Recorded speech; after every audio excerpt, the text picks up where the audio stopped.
Hello నమస్తే అస్సలాముఅలైకుం. నేను మీ Razia. Welcome back to our channel Indian mom in Oman Telugu వ్లాగ్స్కి స్వాగతం. ఈరోజు నా థంబ్‌నెయిల్ చూశారు కదా, చిన్న చేపల ఇగురు ప్లస్ మజ్జిగ పులుసు అండి. ఈ ఫిషెస్ నేను ఇక్కడ 250 గ్రామ్స్ తీసుకున్నాను. నేను మాల్ నుంచి తెచ్చుకునేటప్పుడే వెయిట్ అనేది పార్టీషన్ చేపించుకుని తీసుకొస్తానండి.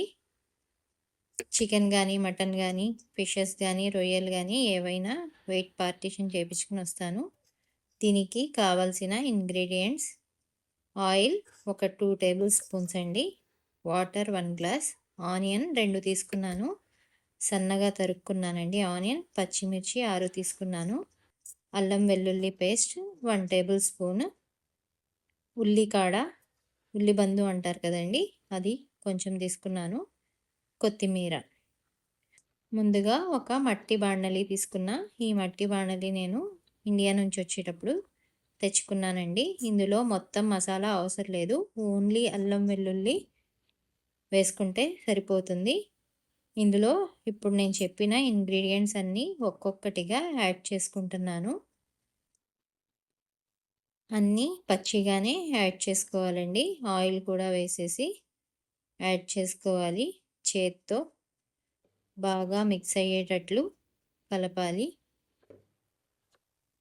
ఇవి మొత్తం బాగా మిక్స్ అయిన తర్వాత ఇందులో 1 గ్లాస్ వాటర్ వేస్తున్నానండి. ఈ మట్టి కుండలో ఈ కర్రీ అనేది చాలాసేపు వరకు వేడిగా ఉంటుందండి. మా నానమ్మ ఇందులోనే చేసేవాళ్ళు ఈ చేపల కర్రీని. నేను ఏ ఫిష్ కర్రీ చేసినా కూడా ఈ మట్టి పాత్రలోనే చేస్తాను. ఫిష్ కర్రీలో కారం అనేది కొంచెం ఎక్కువగానే ఉండాలండి. నాకు నాన్ వెజ్ కర్రీస్ అన్నిట్లో ఫిష్ అంటే చాలా ఇష్టం అండి. చిన్నప్పుడు మా మమ్మీ మా నానమ్మ ఫిషెస్ని ఇలా క్లీన్ చేస్తూ ఉంటే వాళ్ళ పక్కనే కూర్చునేదాన్ని. వాళ్ళు స్మెల్ వస్తుంది వెళ్ళిపో అన్నా కూడా వినేదాన్ని కాదు. వాళ్ళ దగ్గరే కూర్చుని వాళ్ళు ఎలా చేస్తున్నారు ఏంటి అని చూసేదాన్ని. ఒక 10 మినిట్స్ అయిన తర్వాత కర్రీ ఎలా అయిందో తీసి చూసుకుంటున్నానండి. కర్రీని మనం ఏ చేపల కర్రీ అయినా కూడా మనం దాన్ని స్పూన్తో తిప్పకూడదు, అలా ఒక క్లాత్తో తీసుకుని ఇలా కదుపుతూ ఉండాలండి. స్పూన్ వేస్తే ఫిషెస్ అనేవి విరిగిపోతాయండి.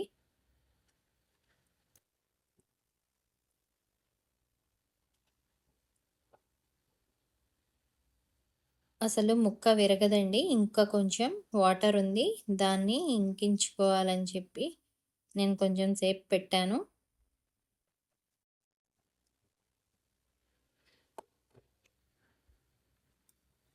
చూడండి, ఇలా ఆయిల్ పైకి తేలేంత వరకు ఉడికించుకోవాలండి. చూడండి, పీసెస్ కూడా అసలు విరగలేదు. ఫుల్ ఫిష్ ఎలా ఉందో అలానే ఉంది. ఈ విధంగా మీరు కూడా ఒకసారి ట్రై చేయండి. చూడండి, స్టవ్ కట్టేసినా కూడా ఇంకా కర్రీ ఉడుకుతూనే ఉంటుందండి. ఆ మట్టి పాత్రలో అంత సెగ ఉంటుంది. చూడండి, ఫిష్ కర్రీ రెడీ అయిపోయింది. ఇప్పుడు నేను మజ్జిగ పులుసుకి రెడీ చేసుకుంటున్నాను. దీనికోసం కావాల్సిన ఇంగ్రీడియంట్: ఫస్ట్ ఆయిల్ వేసాను, ఆయిల్ తర్వాత తాలింపు దినుసులు వేసాను, తాలింపు దినుసుల తర్వాత కొద్దిగా పసుపు వేసుకున్నాను. పసుపు వేసి ఇలా కలుపుకుంటున్నాను. నెక్స్ట్ నేను పచ్చిమిరపకాయలు, హాఫ్ ఆనియన్, కొద్దిగా కొత్తిమీర, కరివేపాకు వేసి వేయించుకుంటున్నాను. ఏంటోనండి, ఈ రోజుల్లో అందరూ స్టీల్ గిన్నెల్లో చేయాలి అంటున్నారు. ఈ స్టీల్ గిన్నెలేమో మాడిపోతూ ఉంటాయి. వాటి దగ్గరే నుంచుని చేసుకోవాలి. మనకేమో అల్యూమినియం పాత్రలేమో అలవాటైపోయినాయి. అందరూ చెప్తున్నారు ఆ స్టీల్లోనే తినాలి అని చెప్పి, మనకు కూడా తప్పట్లేదు. అందరూ చెప్పేవి ఫాలో అవ్వాల్సి వస్తుంది. ఇప్పుడు నేను ఇందులో కొద్దిగా కారం కూడా యాడ్ చేశాను. నెక్స్ట్ ఇది చల్లారిన తర్వాత ఇందులో కమ్మటి మజ్జిగ కలుపుకోవాలండి.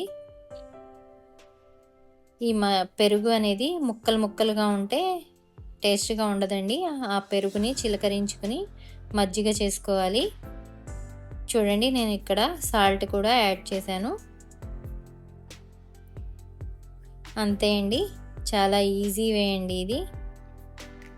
బందరపెడన సైడ్ అసలు ఉల్లిబందు లేకుండా చేపల కర్రీ చేయడం అనేది అసాధ్యం అండి. ఉల్లిబందు అనేది మ్యాండేటరీ. ఉల్లిబందు కంపల్సరీగా కావాలి చేపల కర్రీ చేసేటప్పుడు. ఈవెన్ పులుసులో కూడా వేసుకుంటారు. అటు సైడ్ వాళ్ళందరికీ ముక్క లేనిదే ముద్ద దిగదంటారు కదా, సేమ్ అదే ఫాలో అవుతారండి. ఏ మతం వాళ్ళైనా, ముస్లిమ్స్ కానీ, క్రిస్టియన్స్ కానీ, హిందూస్ కానీ, ఎవరైనా కూడా వీక్లీ కంపల్సరీ 4-5 days నాన్ వెజ్జే ఉంటుందండి. మా చిన్నప్పటి నుంచి ఇలా చేపల ఇగురు చేసుకుంటే కాంబినేషన్గా మజ్జిగ పులుసు చేసుకుంటాం. ఓకే అండి, మరొక రెసిపీతో మళ్ళీ కలుద్దాం. అంతవరకు సెలవు. బాయ్. అల్లా హాఫీజ్.